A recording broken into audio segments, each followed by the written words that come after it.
All right, so we're training chest. Now, there's a couple different things I've been doing recently that I want to run through on top of the usual, how to make an already horrible exercise that much worse, but public service announcement.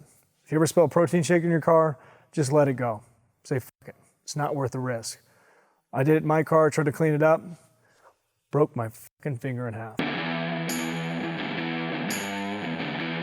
So over the past month, all my chest workouts have been predominantly decline movements. Now the reason for that is, I don't know about you, but for me, I don't think somebody has a fully developed chest until that lower pec gets so muscular, it starts to get a little hang to it. There's so much fullness that if your 13-year-old self got a hold of it, they get a little chub. One of the unforeseen benefits that I found from tweaking most of the exercises I do and making them more of a decline movement is that it kind of opened up the playbook a little bit more and brought back in exercises that I wasn't connecting with before. So like a flat dumbbell press where at the bottom I was getting a lot of anterior delt. There wasn't really much of a stretch and contraction there. There wasn't really much movement in that pec, and then the tricep would jump into the top. Now by tweaking that movement, arching my back more, I get more of a stretch. So obviously I'm opening that chest even more. It's more of a comfortable position for those shoulders, and I got a better contraction overall. The best way I found to do these isn't by throwing a plate underneath the bench or even using a decline bench. It's just putting your feet on top and using your hips to dictate the angle of your body. That way you can kind of adjust the position and see what fits best for you, because it might not take much. You might just need a slight angle to have a better, more comfortable position for those shoulders, get a better contraction, and then it's easier to get out of. You can just throw it right on your quads and pop back up.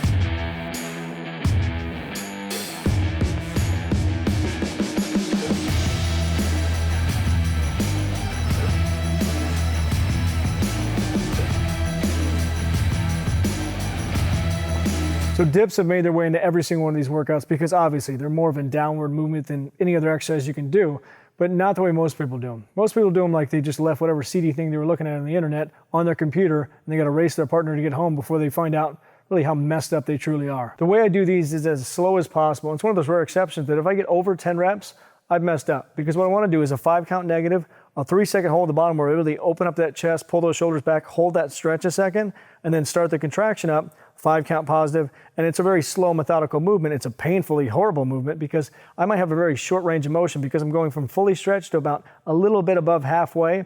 If you can do that for more than 10 reps, then you have an incredibly strong chest, or you're just a really underweight human. You need to eat more food.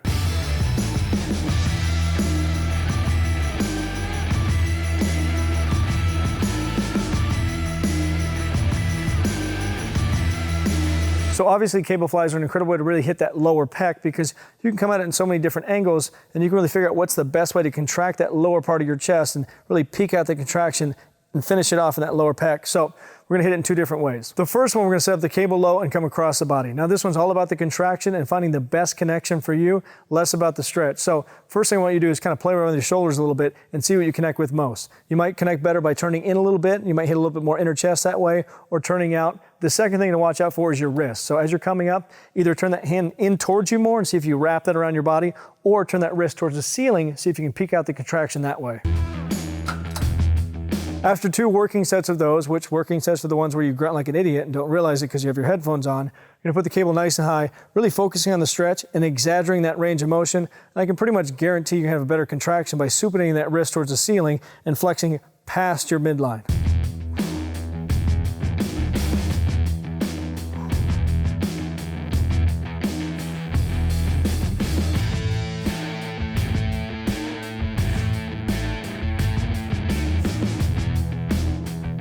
All right, so we're finishing up with a decline bench variation, doing a couple burnout sets. Now, this is how I know I'm on the right track, because usually I do anything barbell based.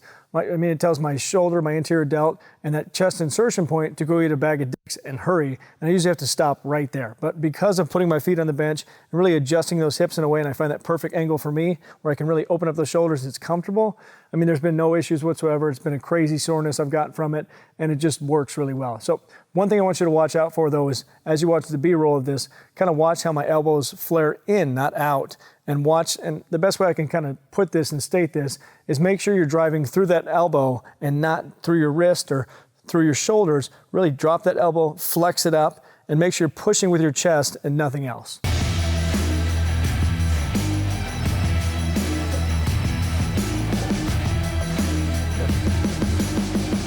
All right, so as always, like, subscribe, and the notification bell. Leave a comment for the video you want next. Get after it, get growing. Talk to you soon.